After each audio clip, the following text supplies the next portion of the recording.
Presenting the bar. इस कहानी की शुरुआत में एक बार को दिखाया जाता है जिसमें सर्जियो नाम का एक आदमी आता है। जैसे सर्जियो बार के अंदर आता है वहां से एक आदमी बाहर निकलता है और जैसे वो बाहर जाता है उसे कोई गोली मारकर उसकी हत्या कर देता है। उस आदमी को गोली लगने की वजह से आसपास के सभी लोग भाग जाते हैं। किसी को नहीं पता कि गोली कहां से चली है।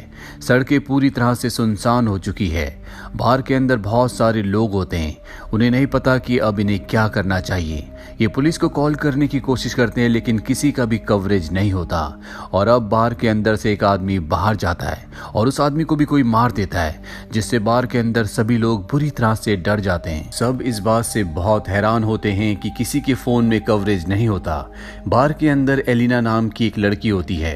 वो कहती है कि हमें टीवी पर न्यूज देखनी चाहिए और जब ये टीवी पर न्यूज देखते हैं तो इस हादसे की कोई भी खबर नहीं होती। और तभी इनकी नजर बाहर जाती है जहां पर डेड बॉडीज थी। अब वहां पर डेड बॉडीज नहीं होती, साथ ही उनका खून भी वहां से साफ कर दिया गया होता है। इनको कुछ भी समझ नहीं आ रहा होता कि यहाँ पर क्या हो रहा है।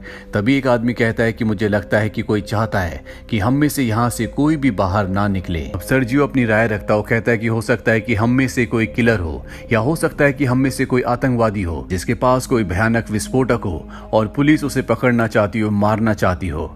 यही बार में काम करने वाले का आदमी पूछता है कि वो जो बाहर लाशें थी वो कहाँ चली गई। साथ ही सड़क पर एक भी इंसान नहीं दिख रहा, सारी सड़कें सुनसान है। यहाँ पर एक आदमी होता है जिसका नाम नाचो है, जो अपने पैर से अपने बैग को छुपा रहा होता है। सर्जियो उसे ऐसा करते हुए देख लेता, वो सबको बता देता है और अब उसके बैग को ले लिया जाता है। जब उसके बैग को खोलते हैं तो उसके अंदर एक हार्ड ड्राइव होती है। वो सबको बताता है कि इसमें कोई भी ऐसी चीज नहीं है जिससे किसी को भी आपत्ति हो। मैं एक एड कंपनी में काम करता हूँ और उसमें मेरा डेटा है, लेकिन उसकी बात पर कोई यकीन नहीं करता और उसकी हार्ड ड्राइव को तोड़ दिया जाता है और उसके अंदर कुछ भी नहीं होता। नाचो को इससे दुख तो होता है लेकिन तभी वो देखता है कि सामने काउंटर के ऊपर एक ब्रीफकेस पड़ा हुआ है। वो सबको पूछता है कि ये ब्रीफकेस किसका है।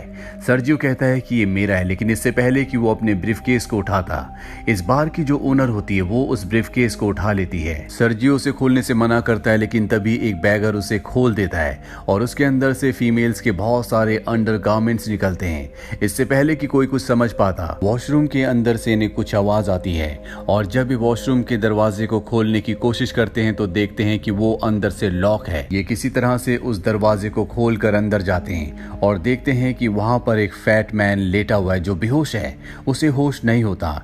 दरअसल इस कहानी की शुरुआत में खांसते हुए वॉशरूम के अंदर गया था और तब से यहीं पर बेहोश पड़ा है। इसके पास एक इंजेक्शन भी पड़ा होता है जिसके अंदर दवा है।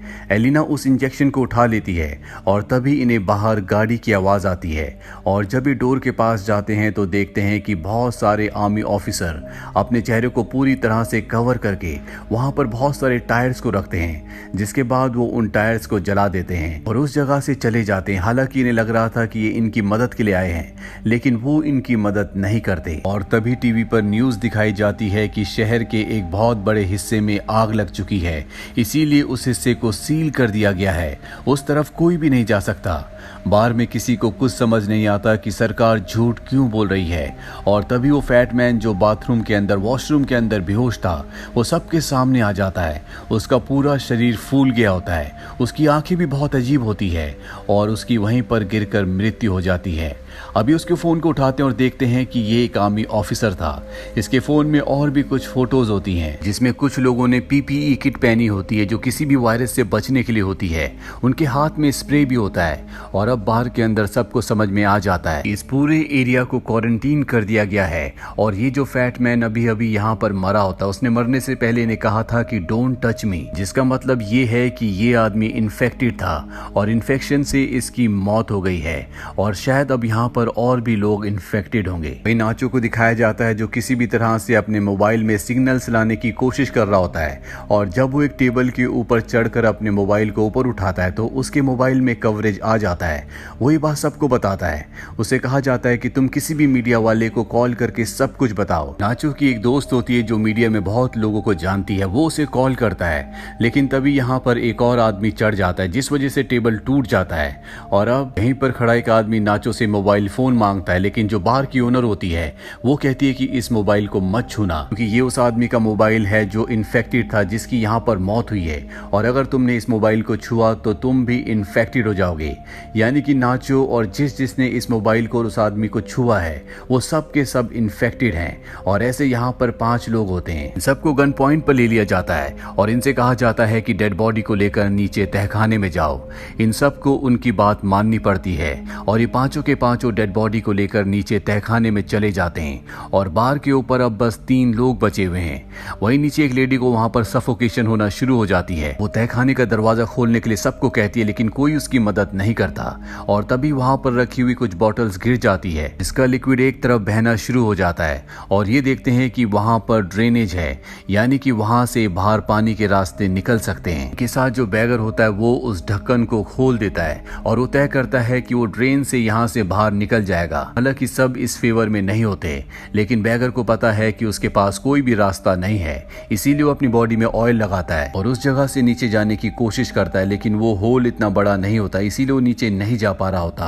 और तभी इन्हें बाहर से गोलियां चलने की आवाज आती है, जो सुनकर ये सब के सब डर जाते हैं। और अब इन्हें पता चलता है कि ऊपर धुआं भी है, यानी कि ऊपर जो 3 लोग थे जिसमें सर्जियो बार की ओनर और एक और आदमी था, उन तीनों को मारकर किसी ने पूरे बार को आग लगा दी थी। वहीं बैगर को दिखाया जाता है जो अब भी ड्रेन होल में फंसा हुआ होता है और अब धुएं की वजह से यहाँ पर सफोकेशन हो सकती है, इसीलिए सबसे पहले ये उसे बाहर निकालते हैं। कुछ घंटे बीत जाने के बाद आग पूरी तरह से बुझ जाती है और अब तहखाने का दरवाजा जल चुका है, इसीलिए सब के सब ऊपर आते हैं। ये देखते हैं कि चारों तरफ राख के अलावा कुछ भी नहीं है। वहां पर इन्हें गन भी मिल जाती है। तो तभी ये डोर के बाहर देखते हैं कि कुछ लोग इस जगह को पूरी तरह से सील कर रहे होते हैं। ये सब के सब पूरी खामोशी से देखते रहते हैं, क्योंकि अगर किसी को पता चल गया कि यहाँ अब भी अंदर 5 लोग जिंदा हैं तो इन सबको भी मार दिया जाएगा। और तभी अंदर मोबाइल बजना शुरू हो जाता है और ये मोबाइल उसी आदमी का है जो सबसे पहले इन्फेक्टेड हुआ था, जो वॉशरूम के अंदर बेहोश था। एलिना उसके मोबाइल को उठा लेती है और उसकी चैट पढ़ना शुरू कर देती है, जिसमें एक आदमी ने इससे पूछा होता है क्या तुम वैक्सीन लेने के बाद ठीक हो। इस आदमी ने जवाब दिया होता है कि नहीं, मेरी तबीयत खराब है, मैं एक वॉशरूम में छुपा हुआ हूँ, तुम मेरे पास मत आना।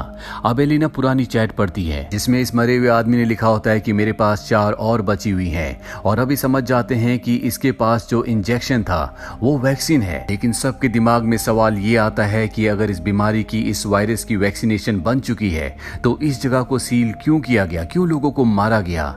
और अब ये उसकी और भी चैट पढ़ना शुरू कर देते हैं जिसमें दूसरे आदमी ने कहा होता है कि उस वैक्सीनेशन ने एक नन के ऊपर काम किया और वो पूरी तरह से ठीक हो गई। ये पढ़कर सबके सब खुश हो जाते हैं कि इनकी बॉडी के अंदर अब जो वायरस है उसकी वैक्सीनेशन है। लेकिन सबके दिमाग में एक ही सवाल होता है कि अगर इस आदमी के पास वैक्सीन थी, इसने वैक्सीन ली थी, तो ये मारा क्यों गया। और जब ये चैट पढ़ते हैं तो इन्हें पता चलता है कि 2 दिन से वो पहले से बीमार था। इसके बाद एक बार फिर से फोन रिंग होना शुरू हो जाता है, पर इससे पहले कि फोन रिसीव करते वो बैटरी लो होने की वजह से स्विच ऑफ हो जाता है। ये किसी भी तरह से फोन को दोबारा से चार्ज करना चाहते हैं। वहीं एलिना अब डिस्कस करती है कि इस आदमी ने मैसेज में कहा था कि मेरे पास 4 और है। नाचो कहता है कि हो सकता है कि इसके पास 4 और वैक्सीनेशन हों। और अब ये सब के सब उसकी डेड बॉडी के पास नीचे तहखाने में जाते हैं, लेकिन इन्हें वहां पर कोई भी वैक्सीनेशन नहीं मिलती। जिसके बाद ये वॉशरूम में जाते हैं जहां पर पहले से बैगर बैठा होता है, उसे वैक्सीनेशन मिल गई होती है। वो सबसे पूछता है कि हमारे पास 4 वैक्सीनेशन है लेकिन हम 5 लोग हैं, वो कौन है जो अपना बलिदान देगा। किसी को कुछ भी समझ में नहीं आता और तभी वो बैगर एक इंजेक्शन निकाल कर अपने आप को इंजेक्ट करने लगता है। नाचो उस पर गन तान देता है, लेकिन वो फिर भी दवा अपनी बॉडी में इंजेक्ट कर देता है, जिसके बाद नाचो उसे बहुत बुरी तरह से मारता है। इन दोनों के बीच में हाथापाई होना शुरू हो जाती है। बैगर नाचो के ऊपर पूरी तरह से हावी होकर उसे घायल करके उसकी गन को छीन लेता है। इसी दौरान उसकी वैक्सीनेशन नीचे तहखाने में गिर जाती है, जहां पर पहले से एक लेडी होती है। वो वैक्सीन को उठाती है लेकिन गलती से उससे वैक्सीन छूट जाती है और ड्रेनेज होल के अंदर चली जाती है। और अब ये चारों के चारों सोच रहे होते हैं कि कैसे वैक्सीन को वहां से निकालें। इनके बीच में एलिना ही सबसे थिन होती है। ये उससे रिक्वेस्ट करते हैं कि तुम्हें अंदर जाकर उस मेडिकेशन को लाना होगा। पहले तो मना कर देती है लेकिन बाद में वो मान जाती है।